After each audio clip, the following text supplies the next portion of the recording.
Over 6 months ago, I showed you how to build this workbench with these detachable wings. The wings were designed to be versatile, provide you with some extra support, a clamping surface, and a sacrificial surface for drilling, routing, and jigsawing. But it ain't all sunshine and rainbows. There are some issues with my original design. What's been amazing though is you guys. In the comments, you guys shared some awesome ideas on how these wings could be improved. Today, I'm going to be highlighting some of those suggested upgrades and show how you can add these upgraded wings to your workbench. For those of you who just see or hear the word OSB and immediately want to click away, don't worry, no OSB will be used in the making of the wings in this video. Okay, here we go. First off, not everyone has a Ron Paul inspired workbench, so the slot-in method I used most likely won't work for you. And while the attachment method is strong enough, it does slide around more than I would like. I made version 1 of these wings with a 2-layer top, one being OSB and one being MDF. What I didn't realize was OSB isn't always the same thickness. To overcome this, I had to use washers and playing cards to get everything flush with each other. I designed the tops to be replaceable when they got too beat up, but that was as far as my idea went. We will get more creative than just dog holes this time around. We are going to be sticking with a flush surface for these wings, as I want them to be an extension of the workbench rather than just some type of attachment. But I've learned that not everything needs to be flat packed for storage purposes, so we're going to remove that limitation from this base. I'm going to simplify the base and keep everything, well, as basic as possible, because sometimes better just means simpler. I came up with 3 ways that you can make a better base. Well, 4 technically, but that last one is a special viewer suggested one that will need its own section in the video. For all the bases, we're going to need a back base piece, 2 side base pieces, some 2-inch screws, and wood glue. The workbench that this base is going to be attached to is made out of 2x4s, so all the base pieces are going to be the same height. But depending on the height of your workbench, the base pieces will vary in size, as you'll see with the next option. Question: what is the simplest joinery method that you can think of? Butt joints, right? You were totally going to say butt joints. All of these options are going to be put together with butt joints. I'm just saying this now so I don't have to repeat myself again later, because that would be boring. You could also use threaded inserts, and I normally might try to go with that idea because I'm cool like that. But I'm trying my best to keep things simple for now until I don't, but that's for later. The side base pieces need to be no larger than the height of your workbench, minus the thickness of the top that you're going to be using. It's not hard to notice that the side base pieces on this one are larger, and that's because of the holes in the workbench that this one's going to be attached to. The back base piece height is going to be dependent upon your workbench and how much area you actually have to attach it. I know it looks like I'm just screwing together 2 strips of wood, but there's more here than meets the eye. Screwing the wood together will make sure that they're the exact same size and remove the human that makes the error from the equation. Danger, Will Robinson. Danger. I'm learning to work smarter and not harder.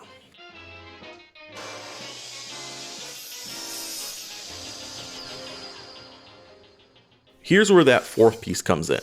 We need a special back piece made from 1/2 inch plywood. Well, in hindsight, we could have made it from 1/4 inch plywood, but I digress.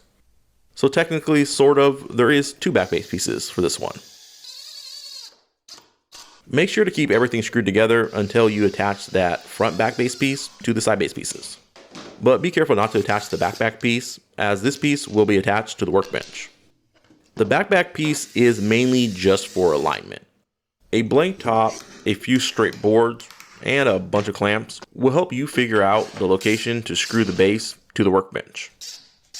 Also, it's probably a good idea to add a round over to these edges as they are sharp.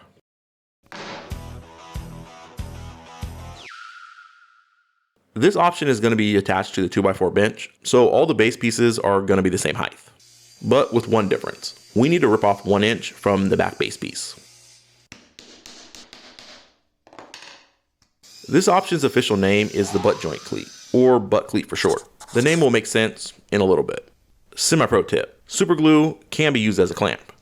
I should have done this with the 4-piece method, as drilling around clamps on small pieces is annoying.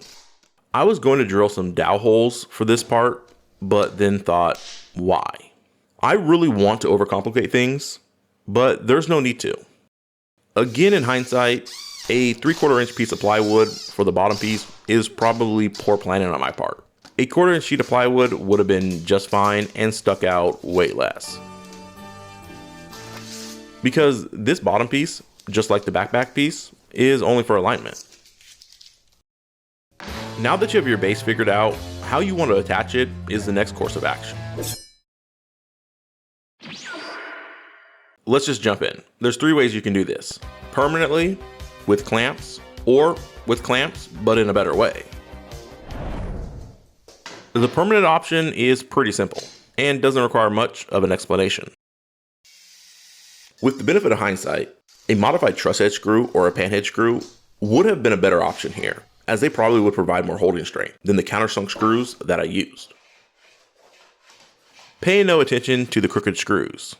If this was the permanent location of the wings, I would do 2 more screws here, and probably 2 more right here in the middle, just to be safe. You could do this with any of the base options, but it would defeat the purpose of how we made these 2 to do it this way. This method can be used on all 3 of the base options, and again is pretty simple to understand. This is where the base options with the alignment piece really shines. The 4-piece method with that backpack piece makes setup quick and simple, especially when you have the top attached. Whereas the butt cleat is easy to set up regardless if it has a top or not. At face value, this seems to be the easiest option, especially if you're like me and want the wing to be removable. To create a strong and yet also easy removable base, we need a few bolts, washers, and the hero of this option, some T-nuts. We are going to be using 4-prong T-nuts. These come in different sizes depending on the bolt that you're using. I like to drill a pilot hole the thickness of the bolt that I'm going to be using. That way the bolt has a friction fit in the base and doesn't just fall out. Then I'll go ahead and drill a slightly larger hole to match the barrel of the T-nut. Normally you could just use a hammer to attach the T-nut. In tighter areas like this, you could simply just use the bolt to secure the T-nut to the workbench. When attaching the base, it's probably a better idea to use a racket wrench, but I couldn't find the right size socket, so impact driver it was. If you wanted to, you could add another T-nut, but for me, 2 seemed strong enough.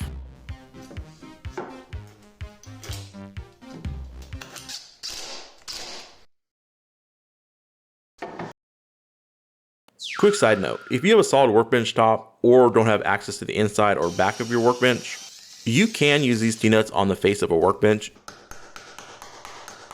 Or you could get these round T-nuts that come with screws and attach it that way.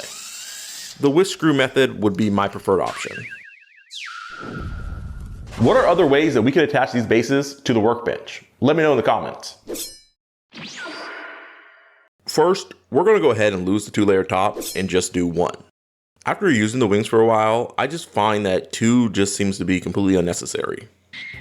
The 3 ways you can do this is screw it, pin it, or do the same as we did before. If you never plan to remove your wing top, this is a solid plan, because it's not like you can't just remove screws, but over time it will hold less. Well, I guess technically you could just keep using longer screws till one day you screw completely through the wood. Anyways, I'm getting sidetracked.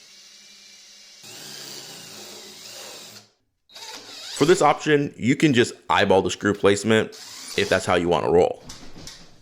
But for the next one, we're going to need to make a jig, so we can put a... This came from a viewer suggestion, and I love the idea. It's a simple solution and not overly complicated, as I tend to make things. So let's see if it'll work.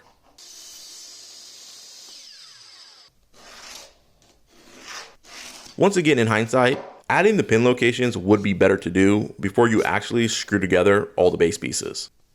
That way, you only need to make a template for 1 set of holes rather than 2 sets of holes, as this definitely led to a slight variance between the left and the right side. I made the template so that I can replicate the holes in the base, but more importantly, in the top. That way, I don't have to do any additional measuring or math. Now, I just need to ensure that I don't throw this template away, break it, or store it in a place where I waste hours in the future looking for it. Hey, Future Joseph, I put it right here. Hope that helps.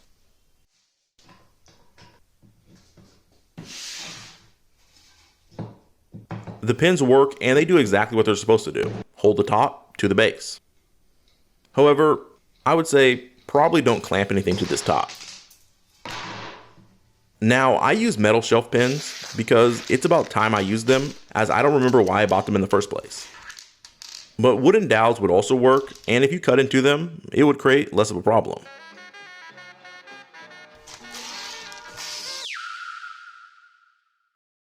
For the rectangular bases that I'm attaching to the 2x4 workbench, the same template can be used from before, then you just need to drill out larger holes.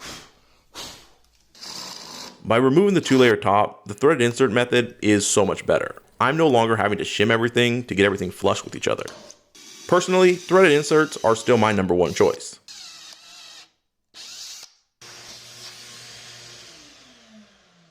The type of bolt you use for this is up to you.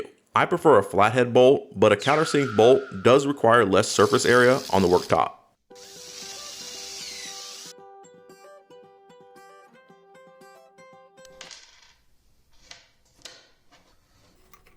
Like I said before, in life, you reap the rewards of the seeds that you plant. For the larger rectangular shape base, a side template is more appropriate, as there's no place to clamp on that first template we made. I made this side template in my workbench video, and it for sure is better to use when the base is fully assembled and attached.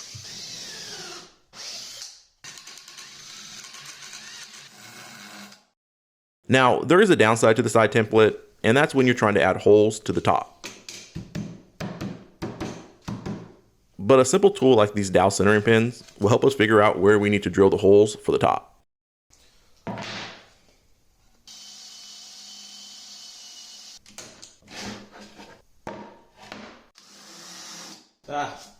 This is not what I meant to do.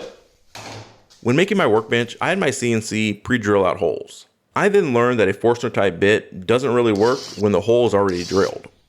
A lot of you commented an awesome tip about drilling a hole into a piece of scrap wood that would allow you to use the Forstner bit in a pre-drilled hole. And while it was too late for the workbench, it wasn't too late for this top. Thank you. Every comment you make on one of my videos saves me from my past self. So please keep commenting your tips and your tricks. I read every comment and try to reply to everyone. Speaking of comments, it was suggested that a French cleat would be perfect for these wings. Let's test that out. There are two ways that we can do this, an inset cleat or one that we just attach to the back of the base. We're going to go with the inset cleat as it looks cleaner. I cheated and created a template with my laser, just so I could mark where I need to make the cut, as I didn't want to do any math or measure. It would have been much easier to just screw on a cleat to the base, but I did it this way because I wanted to try something new. The cleat that we will be attaching to this bench is made from 1/2 inch plywood, as 3/4 of an inch just seemed too bulky. You could route out a groove for a T-track, or you could use a T-track router bit or a dovetail bit to make a groove. That way the cleat could be removable. My workbench is made out of OSB, so that seems like a really bad idea for my workbench. The cleats that I cut out, let's just say they're not the best. Now, there are some issues with the French cleat method, other than just my cutting skills. The biggest problem of all is that it can just pop right off.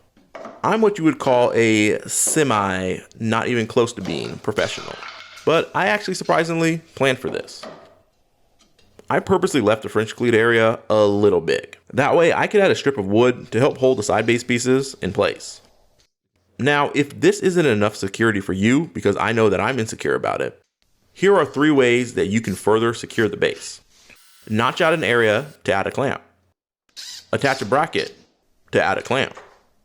Drill a hole to add, well, this hole is drilled too high, so we're going to use that trick we used from before to drill a new hole to then add a clamp. A French cleat can definitely work and was a great suggestion, especially if you're like me and like to flat pack things. I designed my wings to have a replaceable top for whenever they got too damaged, but your comments made me rethink their potential beyond just the shop version of a side table. My original top has dog holes. This was done mainly so I could utilize the full width of the flattening jig I made, and to use my track saw clamps with my workbench. But I find it much easier to just clamp things to the edge of the wing, so I don't really use these holes. Also, things drop in the holes, and that can be annoying. Now, I could fill the holes, but that's money and time that I don't want to spend. Keeping with my theme of 3, here are 3 tops that you can make. Keep it simple. The easiest thing to do is just to make a blank top. Obviously, one of the big limitations with this top is things will still roll off the surface. Or even worse, this could happen to you.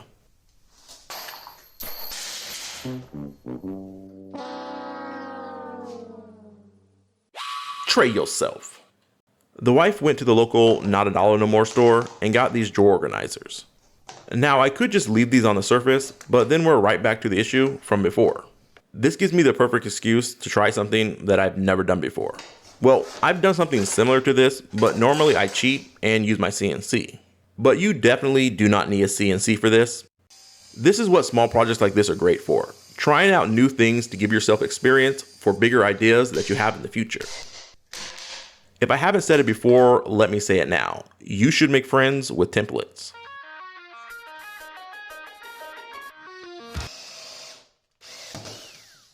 But unfortunately, you do need to use a jigsaw, which is no friend of mine. Hands down, this is my least favorite tool to use, which is unfortunate because it's also very useful a lot of the times.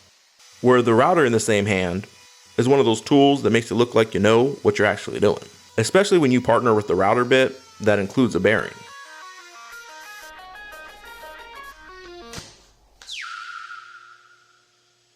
Now, if you don't like the tray sitting proud of the surface, just repeat the same steps, but use the top of the tray as your template.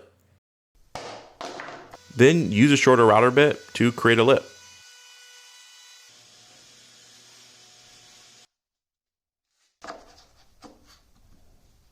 If you want to go that extra step, you can create a cover for the tray slot when you're not using it. I was about to cut out 2 more areas for the small trays, but then I realized that will probably make the top way too weak. The smaller trays do fit in the larger tray slot. You can make a cover so you can just use 1, or make a cover so you can use 2. You could drill some holes to add some screwdrivers, or you could add a slot for a combination square. If you have a 3D printer, there's probably tons more options available to you. You can add things to the side base pieces as well. I'm just scratching the surface on what you could do with these. My mind is tapping out right now, so let me know what ideas you have.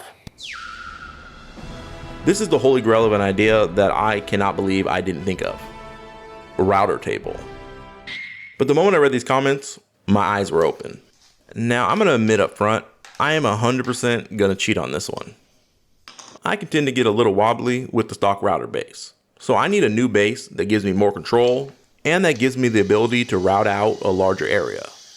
I made the shape of my router base plate a little funky. You could just make your router base plate square and it will end up being a lot easier in the long run. I chose acrylic for my router plate base and melamine for the top because, air quotes here, naturally they already have a smooth surface. But you could easily just use MDF and plywood and add some wax to create a smooth surface. To continue my cheating ways, I went ahead and lasered out some templates. This is mainly due to the shape of my router plate and how I plan to attach the router plate to the tabletop. Where last time I used clamps to hold the templates in place, this time I'm going to use double-sided tape, which I think is the best method as clamps can get in the way. But on an MDF surface, tape can pull up material, so clamps it was. Thankfully, melamine does not have that problem. There is just something that I can't explain about being cheap. I don't have a 1/4-inch trim bit to make this cut correctly. So I lasered out more templates to raise the templates so that my 1/2-inch bit would work. Should I have bought the right router bit, or was this the right choice? I don't know. It's not like I don't buy the cheapest trim bits on Amazon.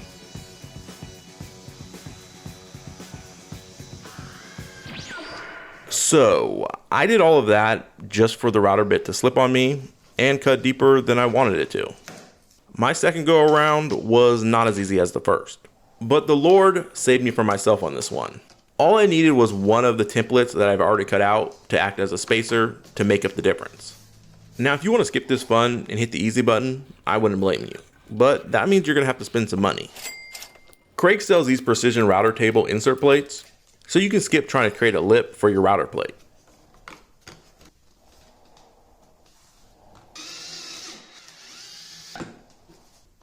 Now we can go ahead and test out this router table.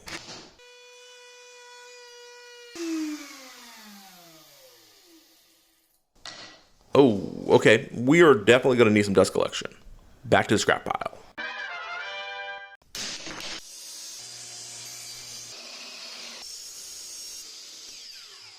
The simplest answer is often the correct one, and in this case, that's creating a simple router fence.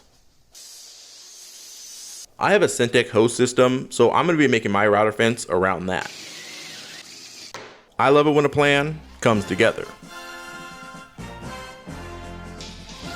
Round 2. And like that, no more dust. There it is. We have multiple tops and multiple ways that you can make these wings for your setup. I'm Joseph with 5 Duck Studio. I hope to see you next time. Wouldn't be the same without you.